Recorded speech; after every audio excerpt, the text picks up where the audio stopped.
আসসালামু আলাইকুম বন্ধুরা, সব কেমন আছেন? আশা করি যে যেখানে আছেন সবাই ভালো আছেন, সুস্থ আছেন। আল্লাহর রহমতে আলহামদুলিল্লাহ আমরাও সবাই ভালো আছি। তো আজ আমি গরুর মাংসের চাপ বানাবো, তো বন্ধুরা স্কিপ না করে পুরো ভিডিওটি দেখবেন অনুরোধ রইল। এখানে 1 কিলো মাংস নিয়েছি, বাজার থেকে এইভাবেই পিস করে দিয়েছে।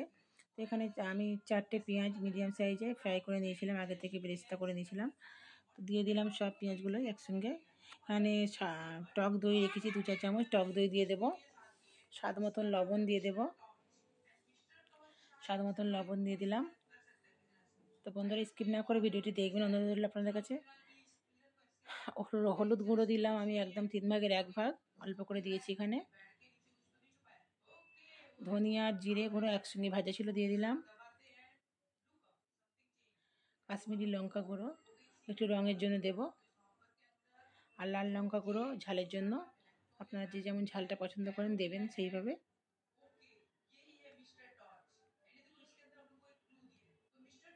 গরম মশলা, একটু গরম মশলা দিয়ে দেব। আদা রসুনের পেস্ট অল্প করে দেব এখানে আমি।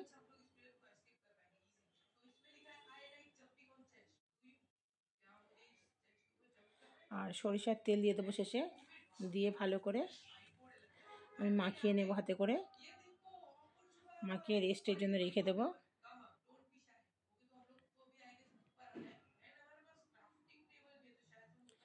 এদিকে মিক্সার গ্রাইন্ডারে আমি পেঁয়াজ নিয়েছি, মিক্সার গ্রাইন্ডারে পেঁয়াজ নিয়েছি আমি 2টো মিডিয়াম সাইজের, অর্ধেক টমেটো নিয়েছি, কাঁচা লঙ্কা রেখেছি। তো অর্ধেক টমেটো নিয়েছিলাম, পেঁয়াজ নিয়েছি, আর 2টো কাঁচা লঙ্কা, কাজু বাদাম, আর কিছুটা মগজদানা নিয়েছি, রসুনের কোয়া নিয়ে নিলাম, আর আদা কুচি নিলাম। আদা রসুন কুচিটা আমি এখানে দিয়েছি, ইউজ করছি, আগেও অল্প করে একদম ইউজ করেছিলাম। এটা আমি গ্রাইন্ড করে নেব। তো একটা হাঁড়ি দিয়ে নিয়েছি গ্যাসেতে, হাঁড়িটা গরম হওয়ার সাথে সাথে আমি সয়াবিন তেল দিয়ে দেবো। আর এখানে আমি কিন্তু 2 রকম তেল দিয়ে রান্না করব, সরিষার তেলও আমি দেবো এতে।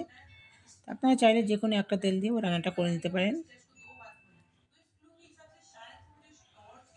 তেলটা গরম হওয়ার সাথে সাথে গোটা মশলা রেখেছি আমি এখানে, গোলমরিচ, লবঙ্গ, ছোটো এলাচ, দারচিনি, আর জয়ত্রীর অর্ধেকটা ফুল নিয়েছি আমি এখানে।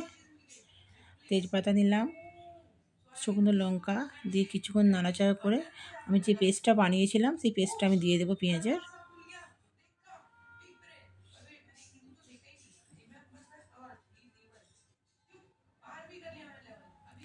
একটু নাড়াচাড়া করে কষে নেব, কেননা এর গন্ধটা চলে যাবে।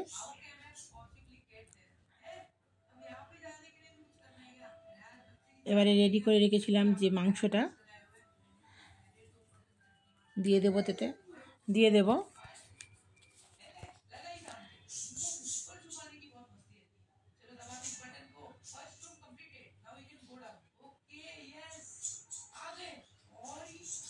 কিছুক্ষণ নাড়াচাড়া করে কষে নেব। আমি কিন্তু এখন পানি ইউজ করব না, এতে পানি অলরেডি ছাড়বে। গ্যাসের ফ্লেমটা আমি স্লো টু মিডিয়াম করে রান্নাটা করব।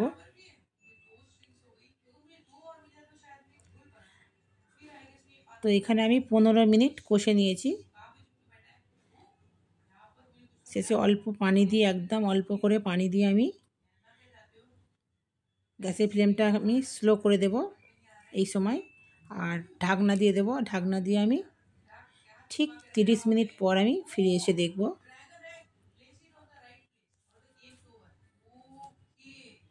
30 মিনিট পর আমি দেখছি রান্নাটা কতটা সুন্দর হয়েছে। রান্নাটা আমার কিন্তু কমপ্লিট অ্যাকচুয়ালি হয়ে গেছে। তো আমি কিছুক্ষণ তবুও নাড়াচাড়া করে নেব, নিচেতে ধরে গেছে কিনা আমি দেখছিলাম। তো নিচেতে কিন্তু ধরে না, যেহেতু আমি গ্যাসের ফ্লেমটা একদম স্লো রেখেছিলাম।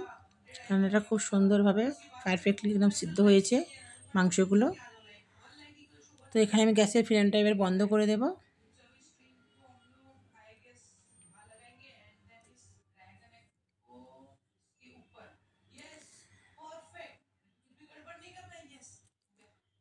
দেখে বুঝতে পারছেন বন্ধুরা কতটা ইয়াম্মি লাগছে, খেতেও তেমন। তো আমি নিয়ে চলে এসেছি সার্ভ করে। তো গরম গরম রুটি, তান্দুরি, পরোটা, যে কোনো জিনিস দিয়ে বন্ধুরা খুবই ভালো লাগবে। সাদা ভাত, গরম ভাত হলে আর তো জমে যাবে। তো গরম ভাত দিয়ে কিন্তু আমার মেয়ে খেতে লেগে গেছে অলরেডি। কতটা সফট হয়েছে আমি দেখাচ্ছি। তো বন্ধুরা, ভালো লাগলে লাইক শেয়ার কমেন্টটা করতে ভুলবেন না। অবশ্যই পাশে থাকবেন। আরও নতুন ভিডিও নিয়ে আসবো। ততক্ষণ জন্য সবাই দোয়া করবেন। ভালো থাকবেন, সুস্থ থাকবেন, আমার পরিবারের জন্য দোয়া করবেন। আল্লাহ হাফিজ।